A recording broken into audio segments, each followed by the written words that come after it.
Kabul's fall to the Taliban does not only have military, political, or security implications. It has historical and psychological importance. This is categorically the end of a historical chapter and the start of another one. The image of the Taliban conquering Kabul speaks volumes. The way they did it, slowly and decisively taking one city after another, carries unimaginable meanings for a country that had its last say on the world map with the philosophy of Ahmad Shah Abdali. The speed at which they took control of the country indicates that the Taliban were prepared to not only fight, but also seize the order and city control functions in no time. They managed to rapidly turn that into practice. The psychology they had built along the way was that Afghanistan was too weary and that international backers had formally surrendered the war, that the United States had ceased being a world power through this defeat, and that the Afghan armies they competed against, despite being larger in number and more modern in equipment, were spiritually in disharmony. So the Afghanistan that witnessed the American landing in 2001 and the subsequent military action that became a historical turning point with regard to American politics changed and progressed a lot in 20 years.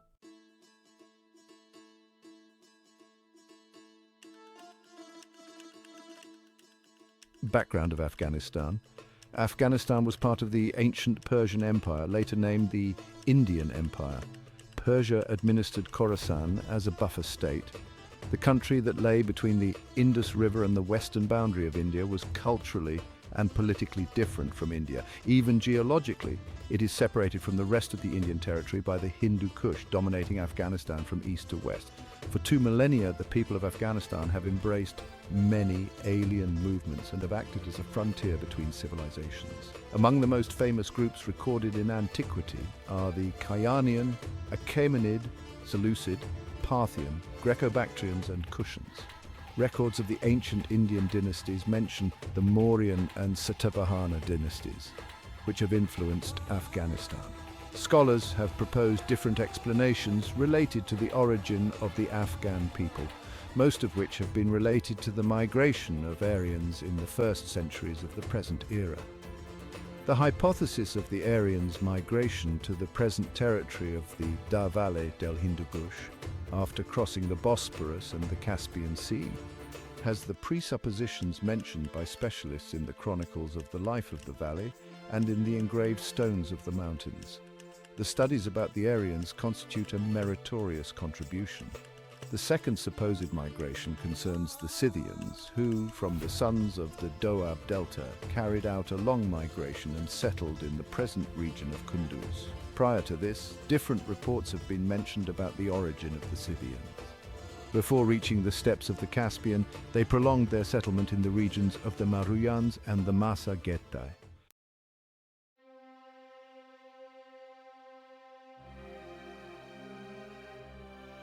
Importance of Kabul in Afghan history. Kabul city and province throughout the millennia of history have undergone numerous rounds of changes and survived several natural and man-made calamities. It has been the center for numerous famous empires, including those of the Maurya, Greek, Hepthalite and Mostofian emperors, as well as those of Mirwais Hotak and Ahmad Shah Durrani. As the capital of the Durrani kingdom, it was further expanded and embellished with new structures, and the new era of architectural renaissance and urban civic transformations brought about by the enormous economic and cultural capital of the area at the time established well-proportioned and intricately decorated marketplaces, baronial palaces, administrative complexes, and aristocratic mansions. The world-renowned Bala Haisi Karim, a combination of convex and concave Safavid style of famous Persian architecture, epitomizes the exemplary architecture of the era.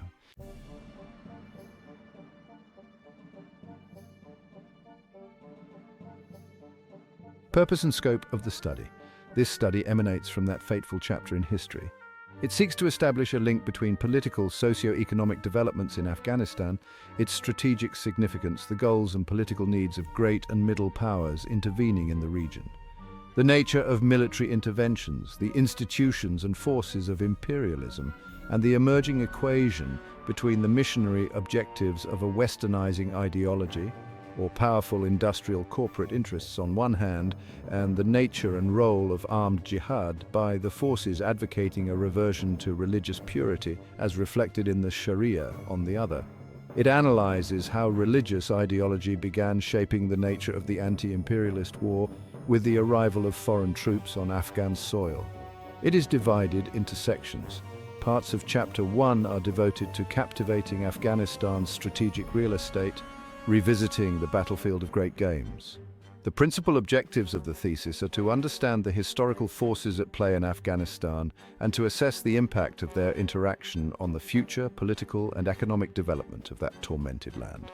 It seeks to open up fresh, non-Western perspectives to the problematics of Afghanistan's political development, not only delineating the tyranny of its geography, but analyzing the impact of the intervention and interplay of powerful foreign forces, ethnic factionalism, ideologically shaped religion, and tribal ferocity.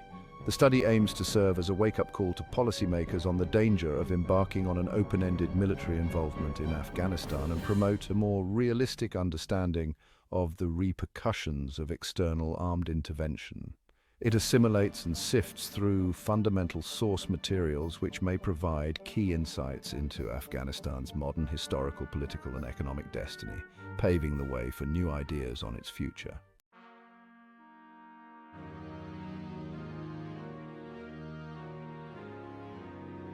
Afghanistan is a collision area of the Indian, Persian, and Central Asian cultures and civilizations. The people of Afghanistan call themselves Afghans and belong to the Indo-Iranian branch of the Aryans. Afghan history goes back to the Mesolithic period. Afghanistan was the flourishing center for the Bronze and Iron Age civilizations and played an important role alongside ancient Egypt.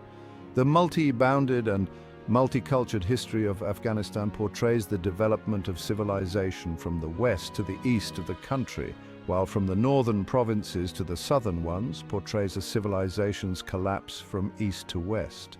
The country was known as Ariana and covered the territories from the north of the Hindu Kush Mountains, including present-day Uzbekistan, Tajikistan, Turkmenistan, and parts of Kyrgyzstan. All these territories were inhabited by Aryans.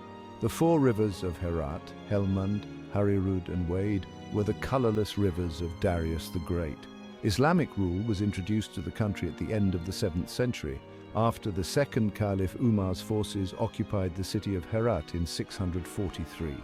In order to administer the country according to Islamic law, there were 23 expeditions and administrative delegations sent to Khorasan.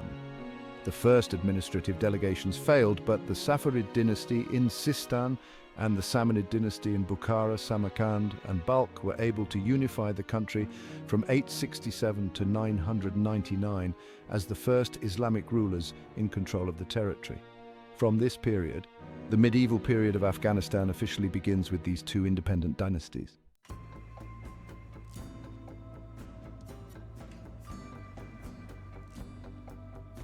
The territory of modern Afghanistan has been the crossroads of the ancient world since prehistoric times, with its dynamic mountain cultures participating in neighboring world empires, while conservative tribal peoples of the plains and valleys maintained their own distinctive ways of life. The Indus Valley Civilization, one of history's first urban landscapes, which dates back more than 4,500 years and evolved on what is now Pakistan and Western India, was connected in trade and commerce with several centers in the more northern regions known today as Afghanistan. With the expansion of their great Central and Western Asian empires, conquerors such as Darius of Persia and Alexander of Macedonia held sway over this area, and the empires of the Achaemenids, Seleucids, Kushans, Sasanians, and Hephthalites all absorbed Afghanistan into their respective realms. Trade along the Silk Road, passing through Afghanistan between the east and west, helped these states flourish. But marauding White Huns destroyed Hephthalite power and established themselves in the region until the Arabs defeated them. Thereafter, Islam became a major influence on the area.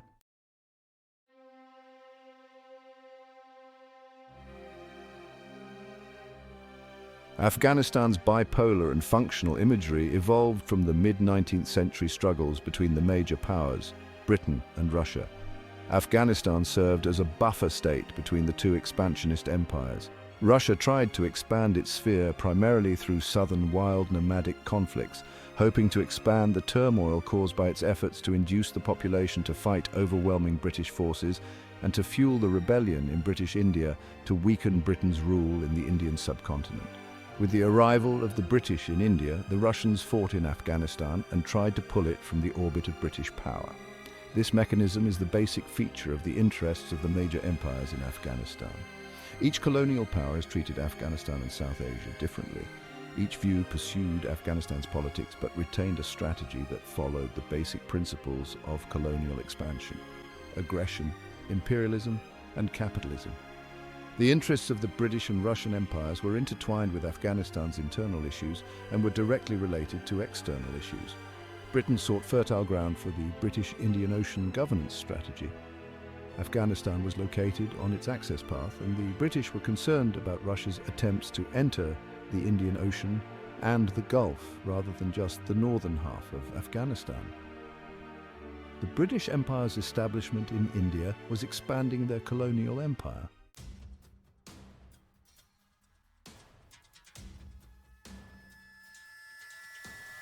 The Soviet invasion and occupation. With the invasion of Afghanistan by large numbers of troops and massive military equipment, the Soviet Union openly violated the spirit and the letter of international agreements. It also ran a grave risk of getting bogged down in a long and difficult military struggle.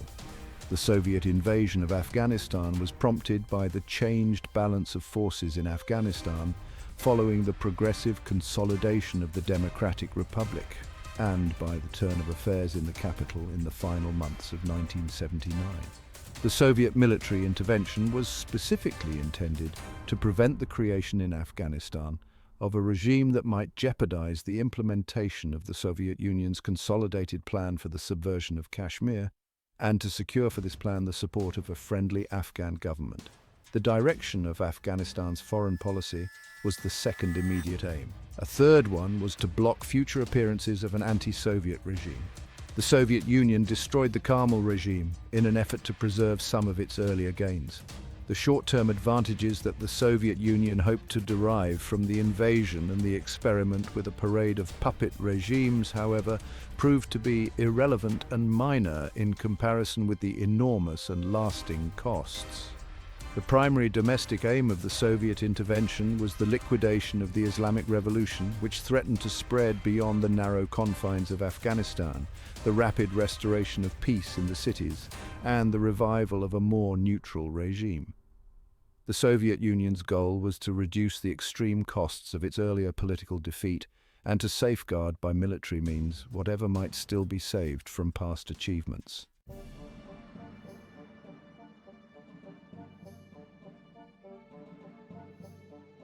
Causes and context. The fall of Kabul was not an event that was abrupt in its happening, though it appeared so at the time. The layers of history overlapping and interlocking had created a series of events which, though appearing disconnected, had a confluence at a strategic time. Each of these layers was driven by a logic of its own, though in some instances its antithesis took place. Yet one can trace not only the time of its happening, but what would have been and probably will be its aftermath. For nations like for individuals, knowledge of the self is often the most important. The first chapter lies in the creation of the country itself. Most of the boundaries of new states created after the Great War were artificially created, without following the principle of community or history. Thus, Afghanistan is less a country than an area with artificially created boundaries, which through time could neither accommodate its own nationalities nor any major external influence.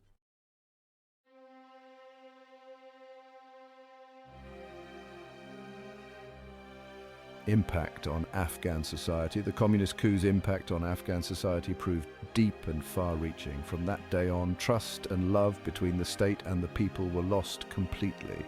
Petition boxes and criticism wall boards set up in government departments had been an ancient upward communication system of the country. Every mosque was used as a place for believers to fulfill all needs of the heart. But like the voice of the muezzin spread to the unknown end of the world, with the outbreak of the coup, every petition was collected and used as evidence against the author, and then he was brutally treated. and every criticism was replied to as from the boss. If someone's complaint is not beneficial for the state, we can ignore it since we are ordering silence. Feel the consequences of our mercy and chastity. How embittered did the state feel when a mother came to its office to complain about the arrest of her son? The answer was a blast. Have you ever heard of a father coming to the office to claim the murdered person of his son? Bury it. The state did not mind something forbidden because the religion that forbids arrest, torture and killing was only a means for the oppression of people in the hands of the ruling adherents of filthy capitalism. The state decided the existence and the commonplace of everything.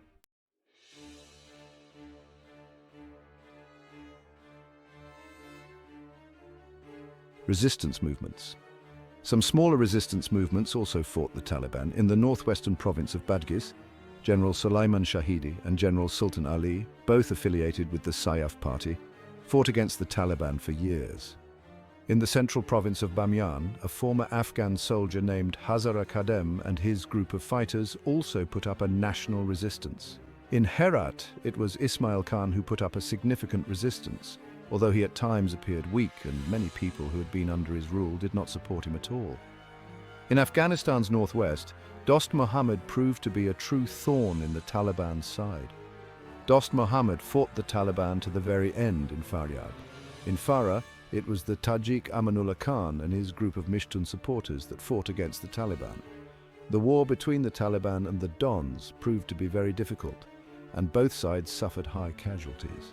During this time, backers of Sayaf and the Pashtun are reported to have fought the Taliban around the towns from within Tajik-controlled areas.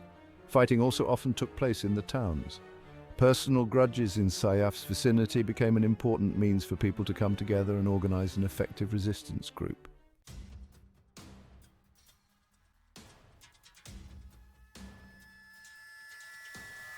The rise of the Taliban. First coming to prominence during the uprising against the Soviet-backed regime, the Taliban were first founded and nurtured by external forces, and it was largely funding combined with the promotion of a specific ideology that enabled the movement to expand so dramatically. Most importantly, this was possible largely because the Taliban were at the time neither viewed as negative by the international community nor the rest of the region, as the Taliban initially set up a law and order regime in the regions they controlled while fighting the warlords who had brought such misery to the people of Afghanistan. Indeed, it was widely believed they might just be the people to establish in Afghanistan the kind of system with which many were quite comfortable. It also formed when poor Afghans, tired of the warlord abuse, sought order and justice. This is not to say that the institution of near-total restrictions against Afghan women did not alienate many Afghans in the world, or even that the Taliban were totally instrumental in driving opium production underground until external involvement saw it re-emerge. But it is to demonstrate the extent to which the problems presented by the challenge from the Taliban included the reviled factions.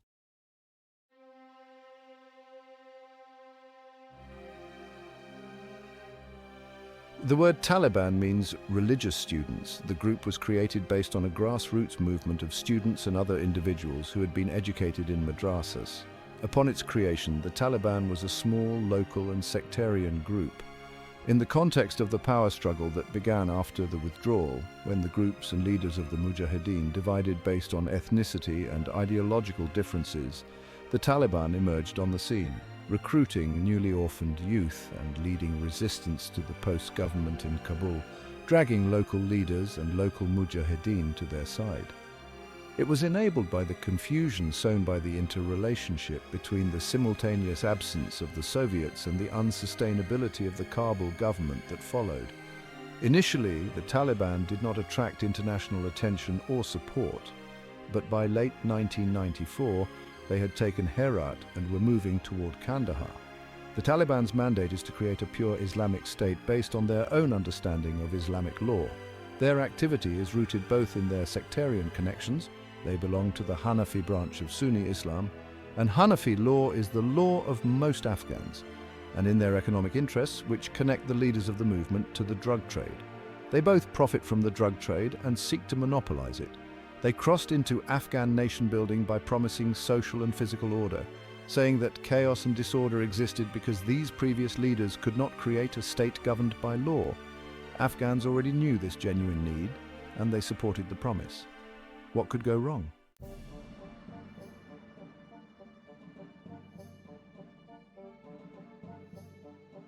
Rule of law implementation, an indispensable part of the programs necessary for the building of an Afghan state, would go far to push out the dominions of terror and to save the Afghan population. The end goal, to establish a constitutional state based on the rule of law, might come at the end of a process that respects the movement's Afghan traditions. However, only the possibility of prompt action could keep this country trapped in the impermeable opacities, could help the feeling that a transition isn't a hopeless path. It is necessary to keep in mind the mistakes of the conference, celebrated with haste and without knowing the country's real problems. Public administration, as well as a transparent system of finances, is necessary to address the population's primary needs. Tax vitiation would have to be undone with a strategy aimed at restarting real development processes. It is also necessary to prepare a labor market that is adolescent and in part educated with the principles of a state. The schools gave spaces back to the women and health with a clear preference, because violence against women is transversal across all classes and cultures. These interventions must be funded at the beginning of the rehabilitation of the system, searching immediately for the greatest possible site of the guarantees. Only the end of the regime's dominance will give the possibility to act on all fronts of Afghan life. Only a transitional government based on representations is able to give the country the moral instrument to introduce rules assigned to guarantee justice to the end of the regime phase, but that, at the same time, to abound the spread use of broader and violent interpretations. The choice of the new power has to start with a reasonable space between the equilibrium of the Afghan minority and the Northern Alliance and the political formula of the state.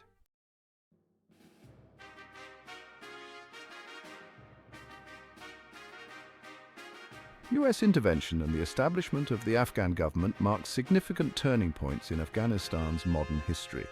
The invasion by the United States following the September 11th attacks led to the overthrow of the Taliban regime. In its place, a new Afghan government was established with international support, aiming to bring stability and development to the war-torn country. However, challenges such as corruption, insurgency, and political fragmentation continued to plague the nation, complicating efforts to create a lasting peace and effective governance.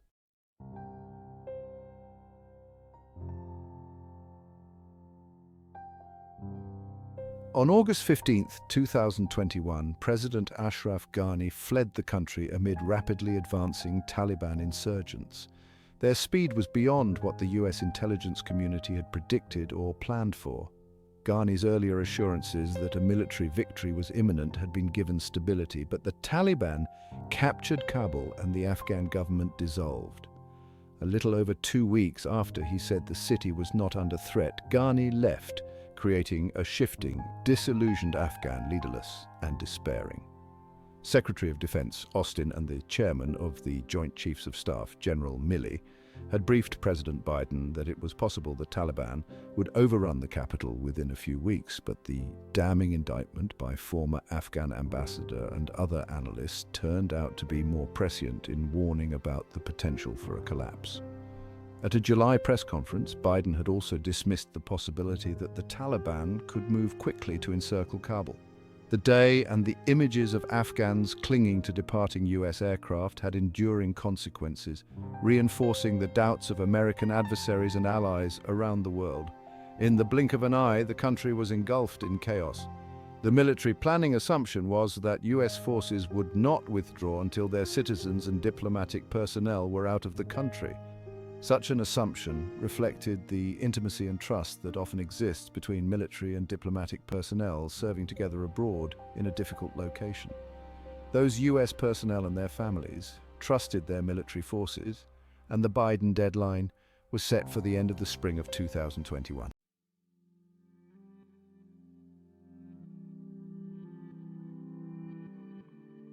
In its more than 2,500 years of recorded history, Afghanistan remains the most recent embodiment of a transformation from the rich traditions of the past through an equilibrium phase in which a society and its institutions reach a balance between traditional cultures and aspirations and the challenges of a rapidly changing environment, to the potential prospects for a future of shared benefits. For many thousands of years, the people of the Hindu Kush and the Central Highlands have led lives that are identifiable and unique. We know of them by the artifacts that remain from prehistoric sites, and most recently in Kabul, Ghazni, and on the central trade routes of the land. From these artifacts, we know that these people, through trade, craftsmanship, and experience, knew and experienced other civilizations from which they adapted ideas and technologies that would enhance their own lives. This state of equilibrium was founded upon cycles of change in which invasion, occupation, and confrontation were neither strangers nor fears. These are taken for granted subjects in circles of Afghans who trace their genealogy from ages-old stock Rarawan or landless, Kabuli Kale or tribesmen of Kabul, Zoapons or descendants of Zeus. Such Afghans as these are the byproducts of ages of bitter confrontation and long periods of uneasy peace. Yet this is an essential ingredient to such confrontations and unease. That legacy stems from a strong sense of national identity. Different tribes from different backgrounds had lived for so long a time amidst one another that common threads had indeed developed that held these diverse people together. They worshipped a common god, spoke a common language, and had a common history. They revered the mountains that ringed their ancestral valleys and glens, and the streams and rivers that stole away during the night, their most precious possession, water.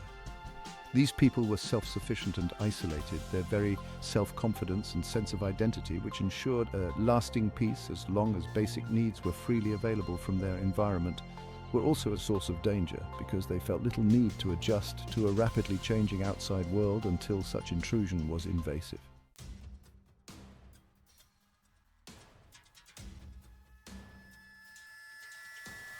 The Taliban have launched Operation Al-Fath and have been able to challenge government officials and forces in every part of Afghanistan. This has caused multiple prolonged challenges and has overtaken Taliban gains on the battlefield. The Taliban believe they will be able to take over Afghanistan again since military numbers are falling, and troop withdrawal is expected sooner or later. The Taliban also hope that the U.S. that settled in Doha will keep their promises to the same extent of withdrawal. What the Taliban have done and what they strategically aim for both reveal that they are politically and militarily thinking independently. The Taliban are behaving as a capable, confident, and trustworthy actor moving from operational space. It is known that during this spring offensive they repeatedly broke the promises made during the Doha meetings. The Taliban who entered Russia were not going to have a permanent identity and were not to distribute incitement messages there. However, this was violated in a flash after seeing a secretary when the new state policy on Afghanistan was to be announced.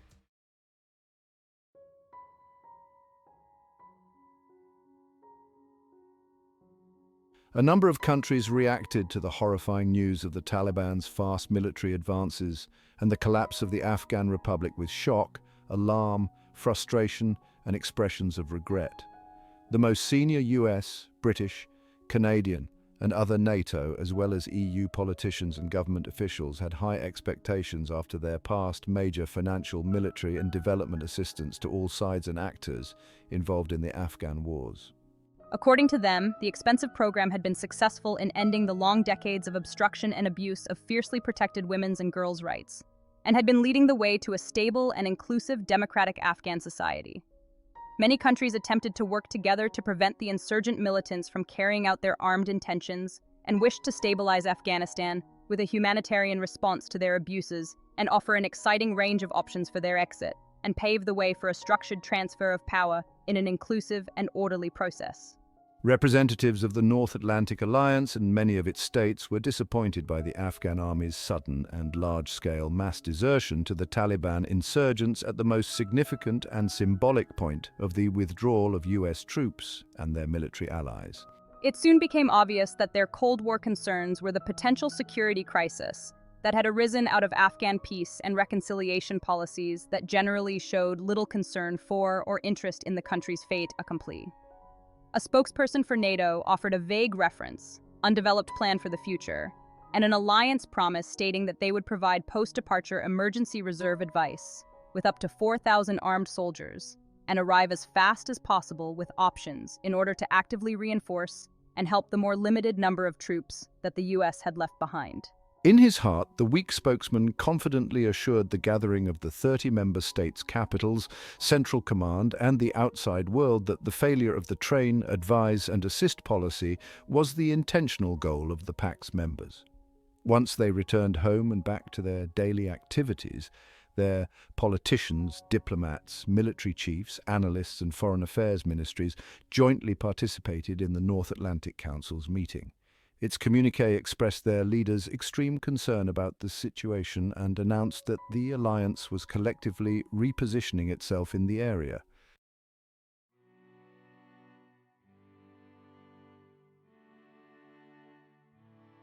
The fall of Kabul was and will remain as an incredible historical event.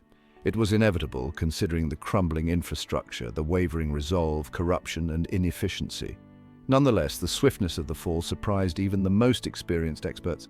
The speed was largely due to the implicit willingness of politicians and military commanders to let go political motives and military resistance to make possible a peaceful transition of power.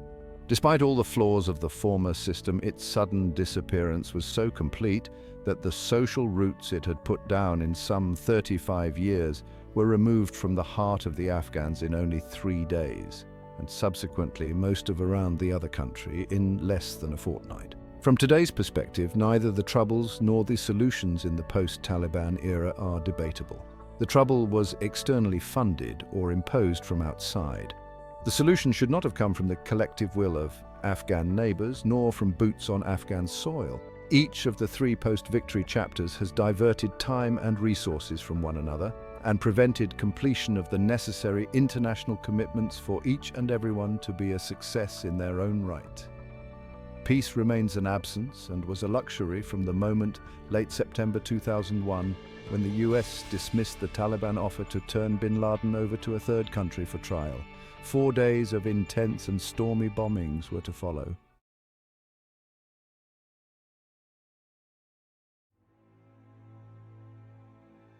As the world's focus remains on the Taliban taking over power in Afghanistan, there is a far more daunting development that has gone largely unnoticed. Afghanistan will, in a very short period of time, become the most insecure and hazardous humanitarian operating environment in the world. Roughly 18 million Afghans are in need of humanitarian assistance.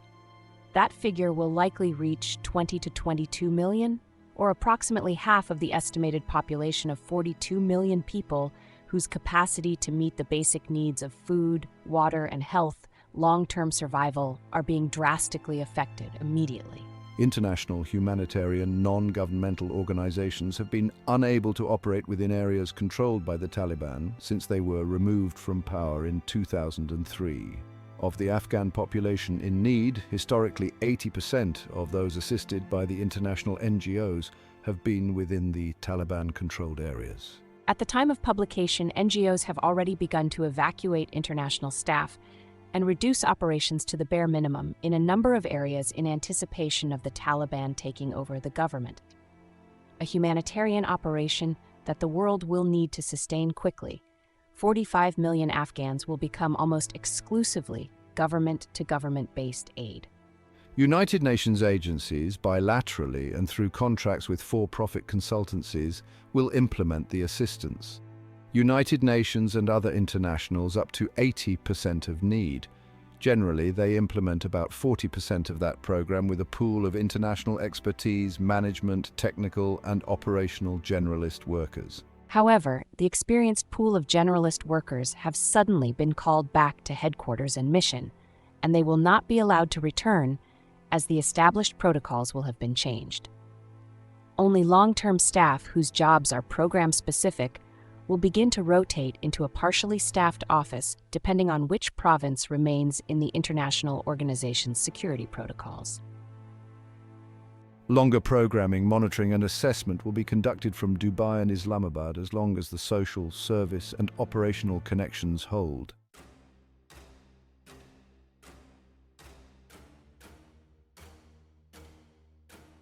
Currently, a range of countries and international organizations are competing with each other in the struggle for influence in Afghanistan. Unprecedented international geopolitical stakes center on Afghanistan as it is poised strategically to assume an important role as a hub for trade, transport, communications, diplomacy, and culture in areas of vital interest across the vast continent of Eurasia. Replacing Afghanistan in the great game of yesteryear, it increasingly seems to be the advent of today's new great game for political and economic dominance in the region. Its significance lies in the perceived widespread expansion of the opportunities for the promotion of national power in the globalizing and integrating world of this millennium. The scope, diversity, and global magnitude of the interests involved include constructing transport infrastructure, expanding trade, investment, and economic cooperation, ensuring both physical and political security, maintaining balance in power politics, and promoting stabilization and recovery throughout the region and its contiguous areas. The development of economic cooperation that is complemented by military and security building suggests that a multilateral basis could be established in the region. Finally, international economic leadership combined with established security partnerships could also provide a foundation for diplomatic responsibility. As regional economic interconnection develops, its potential for engendering more complex, interdependent, and partially shared security challenges also increases. The embrace of economic interdependence has encouraged the concept of the security community, politically interconnected constituencies whose costs and benefits are directly linked, even though they may hold conflicting values, objectives, or interests. The ties between economic and security-related issues could potentially provide the dynamism for the establishment of a cooperative security structure in this difficult region.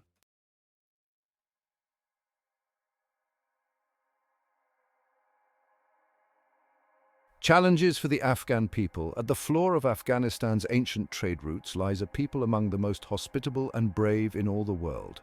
There can be little doubt that the Afghans will face the future with the same indomitable expression they've had for many centuries. However, in addition to the daunting economic failures, serious ethnic divisions remain. For instance, a struggle for power in Afghanistan is a struggle for control of the heartland of Central Asia. It is a struggle waged over one of the major crossroads of the world, the geographical key to national security and therefore to national expansion. The result of the struggle for Afghanistan cannot yet be determined, but the shape of the battleground is becoming clearer day by day. The next phase will be one of bitter civil war. In any Afghan government, representative ethnic participation should have a considerable role. Similarly, important roles should be appointed to ethnic interests in government and the armed forces. Perhaps the most important function of a government in the short term will be to integrate dislocated peoples into some form of normal life. The new government will naturally need both external and regional help, but Afghan leaders should not allow the country to become a proxy battleground once again. Furthermore, it is essential that the international humanitarian relief effort to help these suffering victims must not be subverted by those who would continue to use these dislocated people as pawns in their political struggles.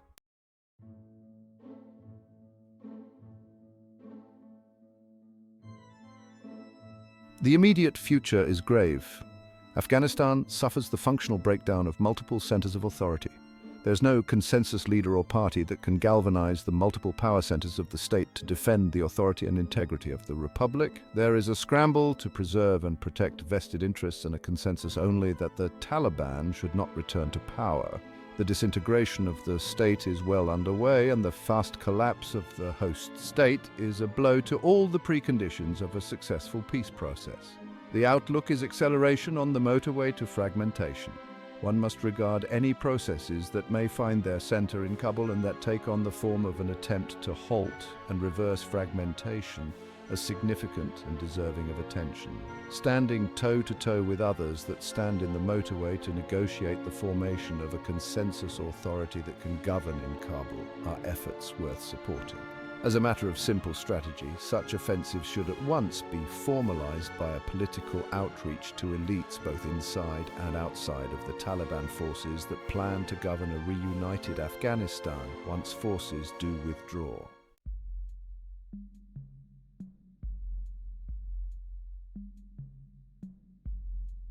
As Afghanistan fell to the Taliban in the summer of 2021, concern over regional stability and global counter-terrorism efforts surged. Was this sudden turn of events a changing of the tides? This video not only seeks to answer that important question, but also to address early warning and prevention in Asia. In doing so, this video looked at 5 countries: Afghanistan, Indonesia, the Islamic Republic of Iran, Pakistan, and the People's Republic of China, to see if a particular cultural spectre had been activated.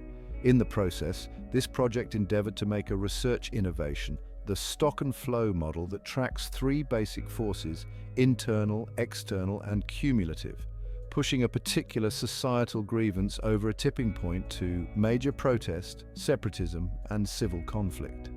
By using this framework, this video makes a number of important findings and insights.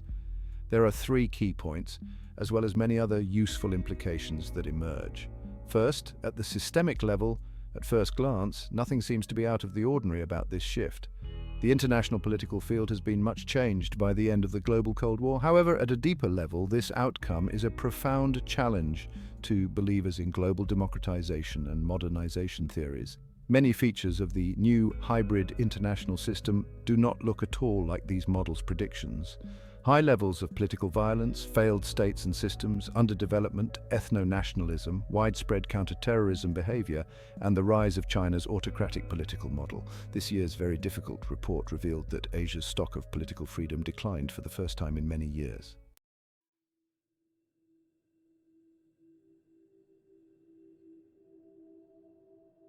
We have raised critical questions and identified key issues to be pursued in further research.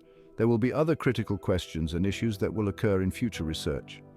Future ventures will also refine the understanding of the difficult, traumatic, and complex period of the fall of the DRA, the Kabul military government, and the Soviet withdrawal, the immediate prelude to the fragmentation and chaos of the post-Soviet occupation period. Research should identify and begin to think through the implications of political stability and unity. The problems of post-Soviet Afghan political fragmentation are a further topic for research. This study presented topics and issues related to government policies while not detailing an analysis of those policies or decision-making processes related to them. Regional policies and internal intelligence, technology, economic, social, and geopolitical capabilities issues were similarly bypassed. These topics require close examination in both the description of what really occurred as well as what the impacts of these events might mean. Much work needs to be done to completely answer these or the above questions. However, expository description is necessary as a foundation for meaningful analysis. Want to dive deeper into the dramatic fall of Kabul and its impact on Afghanistan's future? Share your thoughts in the comments like this video, and don't forget to subscribe to Historical Heralds for more captivating historical events. Check out our related videos for a full understanding of how history shapes our world today.